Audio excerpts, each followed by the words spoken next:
Hello, you wonderful people, and welcome to another watch list. Basically, think of this as a monthly TV guide for me to let you know what and when TV shows that I'm interested in, that maybe you're interested in, are coming out. Like always, in the description down below, I'll include links to any trailers that might be available about anything that I bring up during this watch list. First up, on November 1st, which is today by the time you see this video, we have Season 2 of Tom Clancy's Jack Ryan on Amazon Prime. I'm very interested to see what they do with Season 2 because Season 1 ends very conclusively of like, yeah, this is one storyline and it's done. There might be little elements from Season 1, just the main overarching story that might trail over into Season 2, but from what I saw in the trailer, it seems like it's a whole new story, a new mission that they're going down. You know, because the show is kind of very reminiscent of 24, if you actually want to kind of compare it to anything, but obviously it doesn't, like aesthetically it has that feel of like this, obviously like this very international, not necessarily spy, but international operation,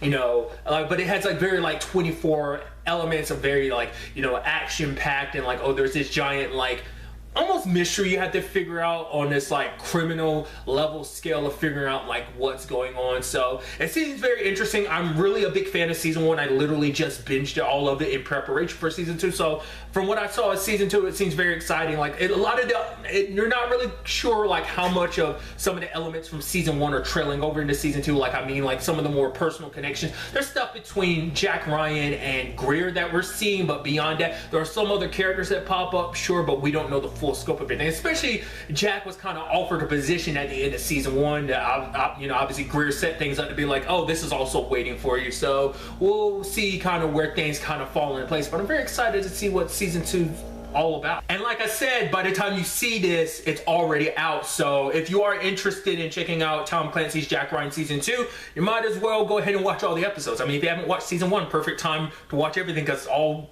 the episodes are out. So on November 4th, we had the series premiere of His Dark Materials on HBO as well as BBC. So from what I can tell, this is like this fantasy series that's based on a trilogy of novels. I'm not 100% sure. I've looked at the trailers, but I'm still not 100% sure, trying to figure out what it's all about. But basically, it seems like it follows this little girl named Lyra, who's kind of the key to almost like this war that's happening between, it's almost like, it apparently has something to do with like parallel worlds, or at least there being other worlds, and it seems like there's people trying to control it, and she's kind of like the deciding factor in all this. Like I said, this is just because like I feel like there's so much context you're missing from the trailer, but to be fair, trailers are just kind of cut out of context anyway. But I feel like it's something that will make a lot more sense in the confines of the show, trying to figure out like exactly what's going on, you know. So, but I mean, it is a fantasy series. I do know that one of the adaptations of this, you know, material was the movie The Golden Compass. Granted, I never saw it, so I can't even pull from that. It seems like a very interesting aesthetic too, because it's got that fantasy element. Because we see like these like more, well, they look like animal creatures, but I think they're on the more magical side of things. We see them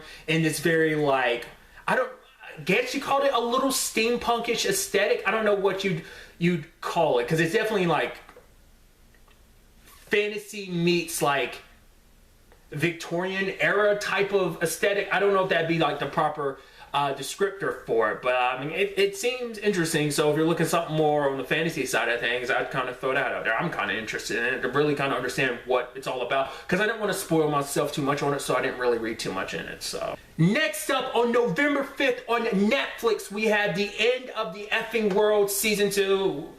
Obviously more often than not it gets, you know, asterisks all in the F word, so that's why I'm just saying it like that rather than just saying, you know.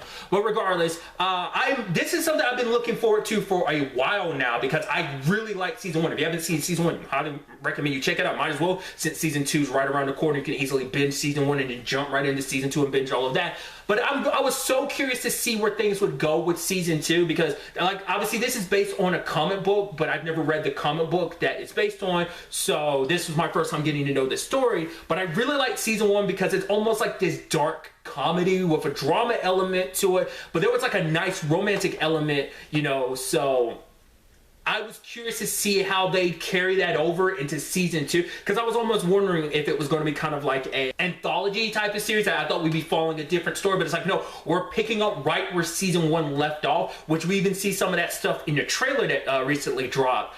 and but obviously it's a lot of stuff out of context. And what's interesting though is all you see is kind of very like heavy drama stuff of like dealing with the aftermath. Like we literally find they glimpse at like, oh, this might be the fate of one of the characters at the end of season 1. I don't want to spoil things if you haven't seen it, but it's just kind of interesting because I'm like, what? Wait, you know. So, I mean, like I said, because a lot of stuff is out of context, but it seems very drama-driven, and I'm curious to see where they take season. Like I said, because it didn't seem like there was any. Because, like I said, there was like a bit of a dark comedy element to season 1, and I'm curious, is that going to be something we see at all in season 2? The trailer didn't make it seem like, but to be fair, it seemed like it was more like a tone setter of just letting you know the vibe we're going to get from season 2. I'm so curious to see how season 2 plays out in comparison to, you know, season 1 in the grand scheme of things, like where the story heads, you know, so that's really exciting. Next up on November 12th, we have The Mandalorian premiering on Disney Plus. I figured I'd throw this out there. Obviously, I'm not the biggest Star Wars fan. I wouldn't even call myself a casual Star Wars fan because I've seen some of the movies here and there. But regardless of my knowledge of Star Wars, it just seems interesting from the trailers. Obviously, we're kind of following a bounty hunter and what that necessarily means in the grand scheme of things. I don't know if this is, it seems like it's something that, because it is kind of disconnected enough from the movies to kind of be its own thing while still tying into overall universe, it does seem like something you could just jump into even if you weren't the biggest Star Wars fan. You know, like I said, that might be one of the reasons why I'm not going to probably jump on the Disney Plus thing, because just where my particular likes, all that stuff that I'm the most interested in comes out much later on. So maybe that's something I'll jump on the Disney Plus bandwagon later on for. But I figured I'd throw this in there because like a lot of people are excited. And like I said, even I'm, as someone who's not really the biggest Star Wars person, is excited because it seems like, you know, a little bit of a darker Star Wars just from like the aesthetic we see. And so it does seem fascinating. Obviously, they're putting a lot of money into this, so it looks really good as well. So like I said, throwing it out there. Like I said, it's something that's piqued my interest, but at the same time, it's like I know like there's a lot of other people who might be more interested, who are much more into Star Wars than I am, but I still figure like I might as well throw it on the list as well. Next up on November 15th on Hulu, we have the series premiere of Dollface. I believe I was reading that all the episodes are going to drop, so regardless, it seems like a very interesting kind of bit of a romantic comedy drama. It's starring Kat Dennings, which is so awesome because, you know, obviously from 40-Year-Old Virgin, the Thor movies 1 and 2, and Two Broke Girls. Essentially, she basically is breaking up with a long-term boyfriend, but it's the whole situation of, well, because she put so much of her time and effort in this relationship and it became her everything, she kind of let a lot of her friendships, in particular her friendship with her girlfriends, kind of falter, and now she's trying to kind of pick those relationships back up. And, you know, obviously it's kind of you know, it's a whole thing in itself. So, also interesting enough, Brenda Song is in this, which I'm like, oh, that's pretty dope. Obviously, like, I know her best as playing London on The Sweet Life of Zack and Cody and Sweet Life on Deck.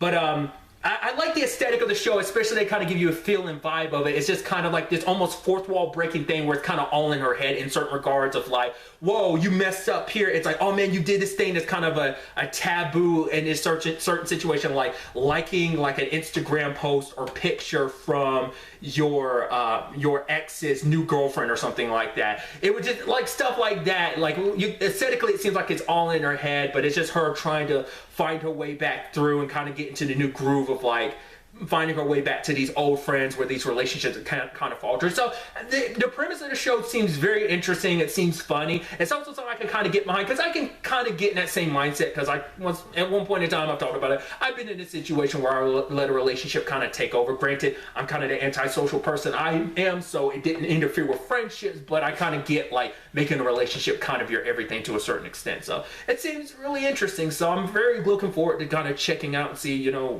what all entails. And finally, on November 17th on Showtime, we have the season 7 premiere of Ray Donovan, which I'm very excited to see what ends up going down in this season. Based on the trailer, it seems like the Donovan family is, basically after the events of season 6, the family's kind of back together as a whole, which obviously they haven't been together. It hasn't been quite right with the family. I mean, the family definitely has its issues, but it definitely got worse after, spoilers, Abby died. But it seems like they slowly, surely, but have found their way back to each other. Obviously, there's still bad blood between Ray and Mickey because just, you know, a lot of stuff about Mickey hasn't always been the best dad. So, but other than that, they've still kind of come together as a family, and it seems like this season we're pushing that, especially with like, you know, in every different angle, you know, of, you know, I think really pushing that family angle. Like this is the first season that they've been this tight-knit to a certain degree. So, but it seems like they're, based on the trailer, they're going up against a former enemy and what that necessarily entails. Some of the people who were a part of this family who kind of steered away from, like, they were connected to all the crazy stuff that was going down but was never directly involved. Seemed like some people of the family might be a little more directly involved with just the craziness that comes with being a Donovan.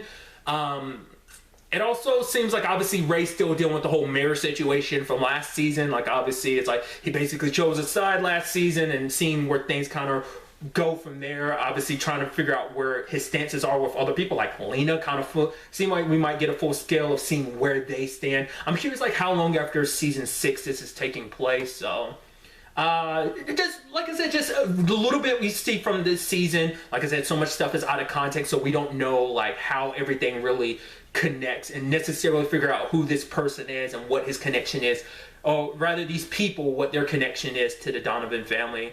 Because it seems like Ray's kind of doing what he did before, but now he's under the mayor's thumb to kind of do it. And, you know, is that something that's going to stay forever? Is that going to be a situation he's okay with? You know, so I'm like I said, I'm curious to see how it all ends up playing out. And so that brings this month's watch list to an end. Like always, if there's something that's coming out that, you know, maybe I wasn't aware of, that you think that maybe I or someone else might be interested in, don't be afraid to leave it in the comments down below. But really, that's all I want to talk about today. Next time we meet, be happy, be safe, live life to the fullest, and enjoy it. Good day and goodbye.